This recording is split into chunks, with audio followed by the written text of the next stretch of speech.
The St. Louis Wrestling Club was a professional wrestling promotion based in St. Louis, Missouri. It was owned and operated by Sam Muchnick. The promotion was a flagship member of the National Wrestling Alliance and promoted primarily in the St. Louis area. It was referred to within the business as the St. Louis office of the NWA. Wrestling at the Chase was a professional wrestling television series of local and national historical importance in the field of television wrestling. The show was recorded in St. Louis, Missouri on KPLR-TV, Channel 11. The show was the brainchild of Sam Muchnick and Harold Koplar, who owned KPLR and the old Chase Park Plaza Hotel. The two were together on an airplane in 1958 and wondered how they could bring wrestling into the St. Louis area homes. The original series began on May 23, 1959 and ran until September 10, 1983. KPLR-TV Channel 11 produced and televised the matches, which were held at the Chase Park Plaza Hotel in St. Louis Central West End and televised at 10 a.m. Conveniently, the KPLR studios were in an adjacent connecting building. Initially, the matches were broadcast live on Saturday nights and repeated on Sunday mornings.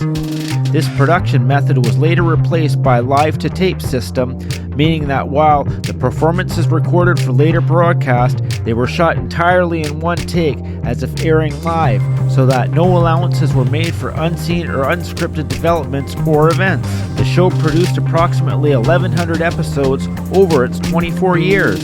On a few occasions, for matches that would attract larger crowds, the show would be recorded in the Kale Auditorium or in the St. Louis Arena. Although the St. Louis Wrestling Club began by recording one show at a time, in the early 1970s they were recording 3 shows at a time on Sunday mornings. Admission to the recordings was free, and the room in which the matches took place seated 900 fans. Joe Garagiola was the initial play-by-play commentator. When he left in 1963, Don Cunningham took his place. The following year, Cunningham died and was replaced with George Abel. He was joined in 1972 by Larry Madison, who at the time was also a part-time police officer in Belleville, Illinois. Ring announcers included John Curley, Eddie Gromacki, and Joe Garagiola's brother, Mickey Garagiola. The show featured many of the most famous wrestlers in the NWA.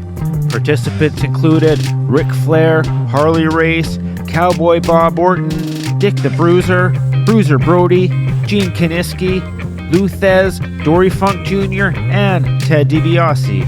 The St. Louis Wrestling Club, as part of the National Wrestling Alliance, recognized the NWA World Heavyweight Champion as their world title, and the champion would frequently tour the St. Louis territory.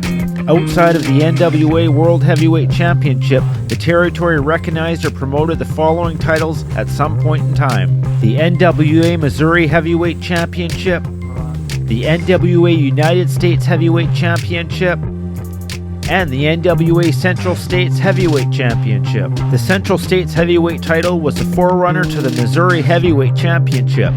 The title was created after a controversy on January 28, 1972, where Pat O'Connor defeated Harley Race for the Central States title.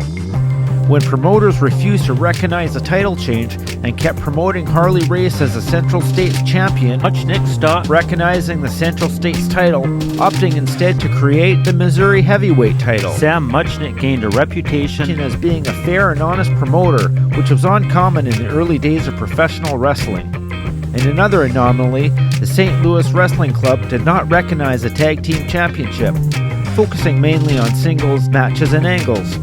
Muchnick did not operate St. Louis as a territory, preferring only to run monthly cards at the Kale Auditorium and the St. Louis Arena. Popular wrestling stars featured by the St. Louis Wrestling Club included Ric Flair, Harley Race, Dick the Bruiser, Gene Kiniski, Lou Thez, and Ted DiBiase.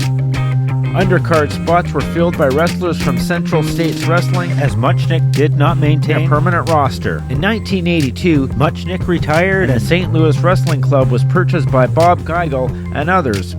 Geigel also owned Central States Wrestling. Geigel found himself in competition with Muchnick, former announcer and general manager Larry Matysik, who felt that Geigel and Reese's booking strategy did not fit the town and ran an opposing promotion. Larry Matysik and KPLR director Ted Koplar would both ink deals with Vince McMahon in 1983, giving the WWF a foothold in the St. Louis area and the traditional wrestling at the Chase time slot. By 1985, the WWF and Hulk Hogan were gaining huge popularity in the St. Louis area, and the organization began to lose profits. In 1985, the St. Louis office was purchased by Jim Crockett Promotions and was absorbed into what soon became World Championship Wrestling. That's the untold story of the St. Louis Wrestling Club.